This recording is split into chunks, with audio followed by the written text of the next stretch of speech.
Lani Guinier, legal scholar, the first Black woman to become a tenured professor at Harvard Law School, co-author of The Miner's Canary, Enlisting Race, Resisting Power, Transforming Democracy.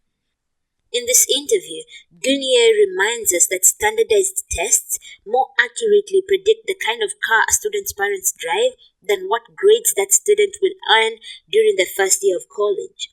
Using race as a diagnostic tool, she teaches about the miner's canary and encourages us to enlarge our vision of what democracy means, of what the women's movement might be, and of the mission of higher education.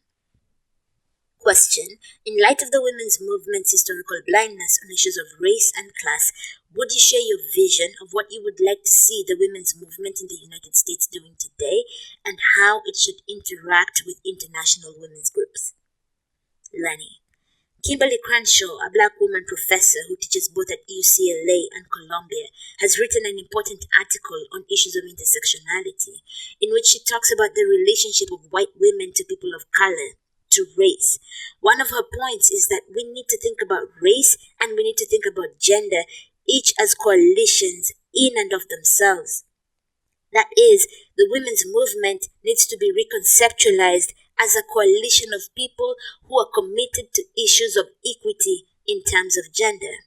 When you think of the women's movement itself as a coalition, it is not just based on an essential identity named woman, because when you think about woman, most people, at least in the United States, think about white women. They think about white upper middle class women, and then that becomes the defining paradigm for the movement.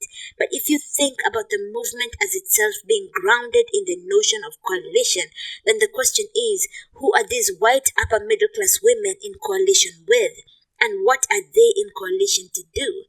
The same thing is true with race. When you think about race and the Black community, you should think about the Black community as a coalition between Black women and Black men. That is a way of both understanding the important elements of a community while also keeping in mind that you create a coalition in order to do something, in order to serve or promote a vision. So it is not just based on who you are, but what you do. I think that using this idea of coalition would be an interesting way of reconceptualizing the women's movement. My experience is that the group that is most associated with the women's movement, meaning upper middle class white women, in some ways has been paralyzed in terms of how to conceptualize the future of this movement. If you take, for example, many women at Harvard Law School, they do not want to talk about gender at all. They do not want to talk about gender because they are afraid that when you speak of gender, you are confirming stereotypes. They have assumed that there is no relevant difference between men and women. That is the way they have been taught, socialized to think about these issues, and yet men still outperform women in law school and in making partner, and women are still underrepresented on the faculty. There was an interesting book about 15 years ago about women as prisoners of men's dreams, meaning that the women's movement is seeking to obtain what men have, as if what men have is the ultimate ideal, as opposed to suggesting that men could also learn from the experience of women. The goal is to reconceptualize the ideal society, not in the image of men, not in the image of women, but in the image of all the members of this coalition. It requires that you denaturalize some of the assumptions as to what success is, what merit is, what privilege is, which have been, in my opinion, gendered male, certainly at the law school, and begin to question what it means to have success. Many women at law school now determine their own position vis-a-vis success as, are they doing as well as the men? As opposed to, is anybody in law school doing what it takes to become a good lawyer in the 21st century? Are we teaching all our students to become public and private problem solvers? Going back to your question, many women feel that rather than questioning the dominant paradigm, they just have to succeed within it. It is what we call in the miner's canary, climbing backwards up the cheese grater, repopulating the hierarchy by trying to make it to the top. If you have ever grated cheese on a cheese grater, you will know that what is left in your hand after you have been grating is a bare nubbin of what you used to have. Oftentimes, when you climb backwards up that cheese grater, you're grating off all the things that motivated you to want to succeed in the first place, and who you are becomes indistinguishable from the people that you're presumably trying to replace. Question. If you were invited to make a speech before the Supreme Court with respect to its deliberation on affirmative action, how would you either defend or reject the policy? What are your objections to and points of agreement with the alternative offered by its opponents, basing admissions not on racial diversity but on economic diversity? Lani, I would try to get the court to focus first on what the public mission of higher education is in this country. When we think about affirmative action, we tend to start the conversation talking about admission to institutions of higher education. At least it is in that context that the issue is before the court right now in terms of the University of Michigan College and law school cases. We treat the issue as if it is simply a matter of who should be admitted to these selective institutions. That is starting the conversation in the wrong place. The conversation needs to start with the mission of these institutions. And then once you have an understanding of that mission, you can strategize back to understand what admission policies are appropriate to promote the mission of higher education. The conversation about affirmative action should not take place simply as a question of admission, linking it to mission, but it should also be a conversation that opens up questions about institutional practice, because that too should be a function of the mission of the institution.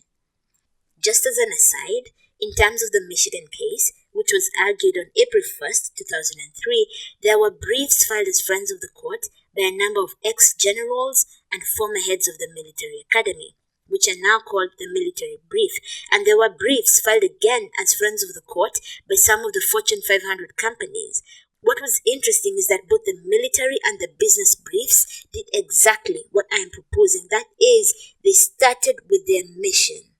The military started with its mission of protecting the country's national security and then concluded that having an admission policy that enabled them to recruit a diverse set of potential leaders was essential to their mission, because the legitimacy of the institution depended upon having diversity throughout the ranks in order to avoid some of the fragmentation and communication bottlenecks that occurred during the Vietnam War, when there was a predominantly black and Latino group of soldiers and then virtually all white officers commanding the forces. There was a disconnect between who was fighting the war and who was making decisions or leadership judgments, and that undermined military effectiveness. Therefore, when the former generals talked about affirmative action, it was clearly linked to the mission of the organization. Business followed the same progression. Now, we could take issue with what the business community or even the military were articulating as their mission, but at least they were starting by talking about missions. When we talk about affirmative action in the context of higher education, instead of talking about the mission of higher education, we talk about what is fair to individuals who have applied to institutions of higher education. We do not talk about the fact that most institutions of higher education have a public democratic mission. Obviously, Michigan, which is a public institution subsidized by all of the taxpayers, has a public democratic mission since it is a public school. But even private schools have public missions because, first of all, education is an essential part of a democracy. In a democracy, we depend on the capacity of citizens to deliberate, to participate, to be involved in decision making. In order to do that, the assumption is that people need to be educated. But in addition, institutions of higher education, even private institutions, are networking opportunities for potential leaders. They are gatekeepers. This also relates to the question of democracy, because the assumption is that you need to have a representative group of leaders in order to have a legitimate democracy. Now, if we had that conversation and we concluded that having democratic diversity was critical to the mission of higher education, we would have a very different kind of conversation about the kinds of admission protocol that would be appropriate to promote that democratic mission. In my view, that kind of democratic mission requires diversity, not just racial diversity, but also socioeconomic diversity. The problem I have with the present framing, in which we are either for or against affirmative action, is that conversation is taking place almost exclusively on the margins. For example, the majority of people who are getting admitted are not at the center of the conversation, and they should be. There was a recent study by Tony Carnival, a vice president of the Educational Testing Service, who found that of the 146 most selective colleges and universities in this country, 74% of the students come from the richest socioeconomic demographic. That is, 74% of the students at the 146 most selective colleges and universities are in the top 25% of the income distribution. Only 3% of all the students at those schools are in the bottom 25%. If you add together the bottom two quartiles, then you have only 10% of the students at the 146 most selective colleges and universities. There's a tremendous, what Carnival calls, machine of inequality that is at work that should be at the forefront of the conversation. A small group of very affluent students dominate admission. Assuming that higher education has a democratic mission, why are we practicing democracy, which is supposed to be about all of the people, in a way that allows the elite to dominate these opportunities not only for upward mobility, but for potential leadership? Question. In the Miner's Canary, you talk about the need for fundamental change in the power structures of our society, both cultural and political. What do you think the role of someone such as a white male from a relatively privileged background is in enacting that change? Or am I, by nature of my background, my class, my race, and my gender, just part of the problem and powerless as far as what I can do? Learning. One of the concepts that we talk about in the Miner's Canary is political race. The idea of political race starts with the premise that we can learn a lot from those who have been left out and who have been marginalized because of their racial identity. You can make a similar claim in terms of those who have been left out based on gender, based on disability, or based on sexual orientation. That is the whole point of the metaphor of the canary and the mine.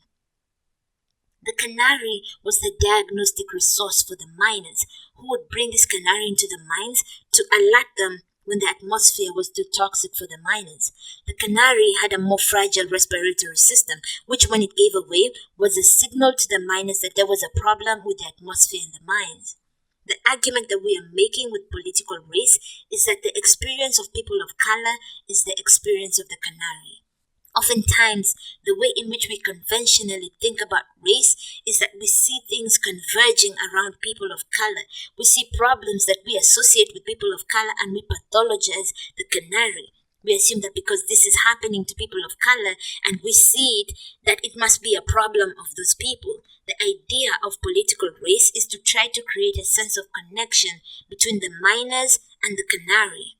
In fact, your future rests with a better understanding of what is happening to the canary, and you cannot survive even if you are affluent, even if you are white, even if you are male, if you are living in a toxic environment. In that sense, your liberation is bound up with the saving of the canary. So there is a sense in which we start with race as the diagnostic tool. We also start with race because we have seen that those who have been left out not only have a perspective that others may not initially appreciate. This is the claim that if you are a fish swimming in water, you may not notice that there is water, and it is only somebody who is less comfortable in the environment that may notice there is H2O. Our argument is that in a culture that often neglects the importance of community in favor of the radical individual, we need to listen to the critique offered by the canary, and we need to heed the warning signs from those people who have been left out. These canaries are often the people who have a sense of community, a sense of linked fate, a sense that they are not alone, because their very survival depends on being connected to other similarly situated individuals.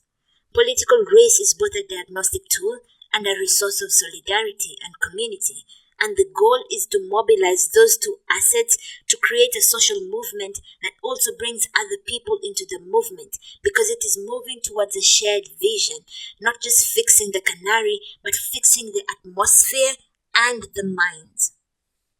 Let me give you an example of how this has happened in real life. Before the University of Michigan case raised the stakes on affirmative action and the use of race in making admission decisions, the Fifth Circuit ruled that race could not be a factor in admission decisions in the 1990s. In response, a group of Canary Watchers at the University of Texas were determined to ensure that Texas, the flagship school of the University of Texas at Austin, remained accessible to Black and Latinos for a number of reasons related to what I said earlier, but also because the University of Texas had officially discriminated against Blacks and Latinos for much of its history. The infamous Sweat versus Painter case came out of the University of Texas. The group of Canary Watchers understood that Blacks and Latinos often did not do as well on the conventional tests that are used to allocate scarce resources in the state's higher education system. There are many more people, not only who want to go to UT Austin, but who could do the work at UT Austin. Because of shifts in resources from education to prison, there is less money available now to fund public education to meet the demand. You have more and more people who want to go to college, and you have fewer seats. In order to distribute these resources, these scarce slots efficiently, meaning without putting a lot of resources into the administration of the admission program, schools like the University of Texas, the University of Michigan, even Harvard, which could put their resources in if it wanted, rely on the SAT, the LSAT, the GRE, the MCAT to do a lot of the sorting for them. You might say that makes sense because these tests are a good measure of merit. They're going to tell us who is going to do well, not only at the school, but also in the future. That is not in fact correct. The Canary Watchers in Texas discovered that the tests are actually a pretty poor predictor of what you are going to do in life, and not much better in predicting how well you're going to do your first year in college. In fact, Harvard did a study of 3 classes of its graduates over a 30-year period and found that 2 things predict success as Harvard measures it. When they were doing this study, I am guessing now, I do not know this to be a fact, I assume that they were looking to see who made a lot of money, who had a lot of fun making the money, and who was giving the money back to the school. Those were their measures of success. How much money do you make? How much do you enjoy your career? Have you become a leader in your community to the point where you now want to include your college in your charitable donations? 2 things correlated with success, as Harvard defined it: low SAT scores and a blue-collar background. The conclusion seemed to be that if you are given the opportunity to go to a prestigious university and you are motivated to take advantage of that opportunity, you may in fact better use that opportunity than those people who feel entitled to be there. Michigan found that in a 30-year sample of its law school graduates, those with the highest entry-level credentials were no more likely to do well financially. During one period, 1980 to 1989, those with the highest entry-level credentials were among those who did not enjoy their career. That is, if you had high entry-level credentials, you were certainly no more likely to have job satisfaction. Significantly, those with the highest entry-level credentials were among those who were least likely to contribute to the community after they graduated. They were the least likely to mentor younger attorneys, to do public service, to do pro bono work, or to become leaders in their community, to give back, in other words, to the community that subsidized their education in the first place. One of the hypotheses of the authors of the Michigan study is that the testing regime, what I call the testocracy, undermines people's understanding of why they are coming to an institution of higher education. It communicates the wrong message. It tells people that you deserve to be here, and therefore you have no obligation to give back to anybody. You are here to do well, but not necessarily to do good. The Canary Watchers at Texas, who were looking at all of this data, and similar data was also true at Texas, found that at the college level in particular, these tests, which are not predicting performance long-term, actually do correlate with something. Peter Sachs has recently clarified what that something is. These tests allow you to predict what kind of car someone's parents drive. He calls it the Volvo effect. If you know someone's test score, you're better able to predict their parents' wealth than you are to predict their first-year college grades. With Michelle Fine and Jane Ballen, I did a study at the University of Pennsylvania Law School, where we got all of the LSAT scores of all of the students over a 4-year period. And we found that if you knew someone's LSATs, you could predict their first-year law school grades 14% of the time, which means that 86% of the time, you would be wrong. Nationwide, the LSAT is 9% better than random. in predicting law school grades. Yet there's a stronger relationship between ACT scores and grandparent wealth than between ACTs or LSAT scores and first-year grades.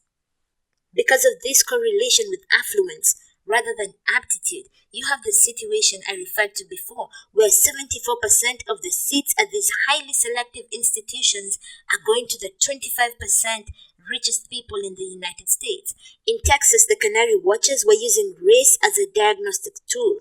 They understood that people of color were not doing as well on these tests, and they were concerned about the fact that if you just relied on these tests without considering race, they would have a predominantly white institution in a state that is becoming increasingly people of color. They then looked to see which high schools were feeding into the selective college, their flagship schools.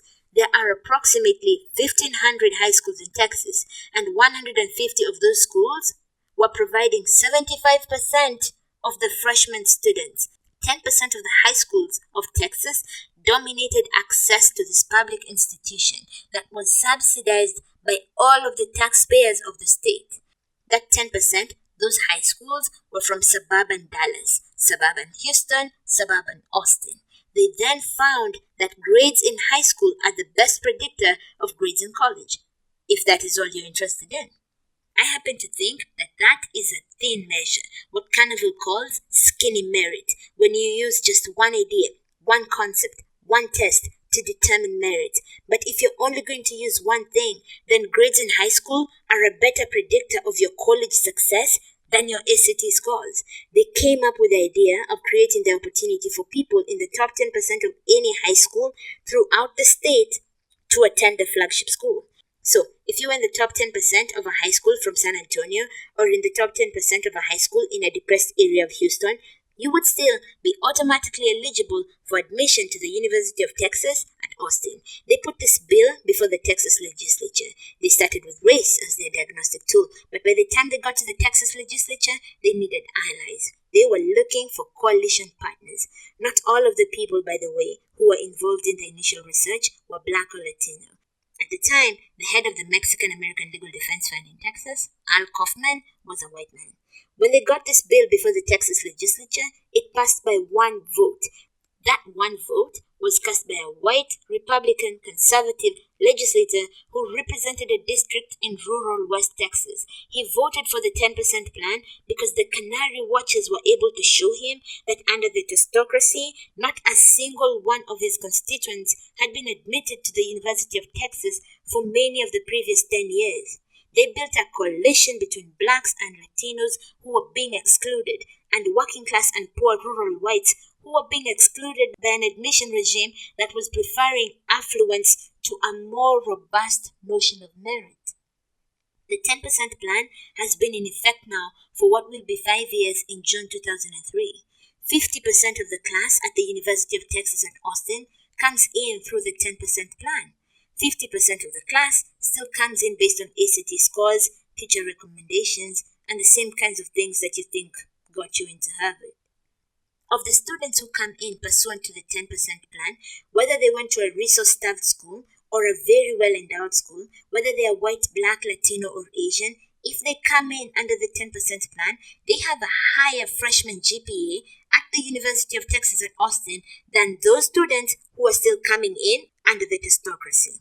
The 10%ers, in other words, are outperforming in college those students who are coming in under conventional credentials. The students with the highest persistence rate, students who not only come in as freshmen but who then return as sophomores, are black women. The point is that you start with race because it is a diagnostic tool. You start with race because people of color who have been left out are often the most committed to collective action to make a change. But you use that commitment to collective struggle to create a vision that others can follow.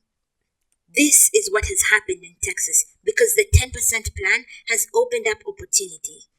It is not as carefully targeted to blacks as affirmative action was. That is, the percentage of blacks now at the University of Texas at Austin is about 3.8%. When they used affirmative action, it was 4%. The percentage of Mexican Americans, however, is high. The percentage of working class whites is higher still. I'm not saying that the 10% plan is a panacea. I'm not saying that it is a substitute for affirmative action. But I am saying that it is a more transformative way of understanding the role of affirmative action. Thinking experimentally about admission in the context of mission, keeping the democratic mission of public institutions in mind, and watching the canary can open up opportunity for the miners as well. The story of the Texas 10% plan shows that it does not so much matter what your personal race or identification is, but whether you link your fate with the people of color who have been left out.